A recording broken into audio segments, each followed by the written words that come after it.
আসসালামু আলাইকুম রহমতুল্লাহ বারাকাত।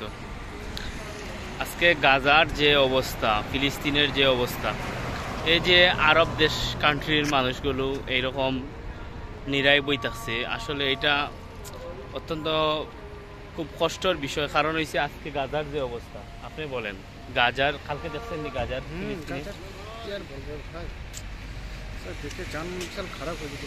যদি আমার সামর্থ্য থাকতো তাইলে আমি এই ইহুদির বাচ্চাদের উড়াইয়া দিতাম, কিন্তু আমাদের সামর্থ্য নাই। কিন্তু এই যে আরব কান্ট্রিতে এইরকম যে মানুষগুলো আছে, বড় বড় প্রভাবশালী নেতা হল আছে, তারা যখন চাইতো আজকে গাজার এই সমস্যাটা সমাধান করতে পারতো। ফিলিস্তিনের মানুষ কালকে ফাঁকির মতন মারা গেছে।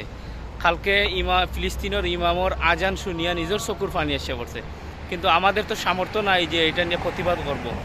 আমার ফ্রেন্ড বন্ধু যারা আসুন আমার আইডি সকলের কাছে একটাই আমার রিকোয়েস্ট যে এই গাজার যে এই যে সমস্যা ফিলিস্তিন গাজা নিয়ে হইতাছে, আমরা মুসলমান হিসাবে এটা একটা প্রতিবাদ জানাইতাম চাই। আর আমরা প্রত্যেকটা মুসলমান নিজের জায়গাতে প্রতিবাদ জানাইমু। আমরা এই ইহুদির নিন্দা জানাই যে ইহুদির জন্য আমরা যদি যুদ্ধ করার থাকতো আমরা অবশ্যই যুদ্ধ করতাম।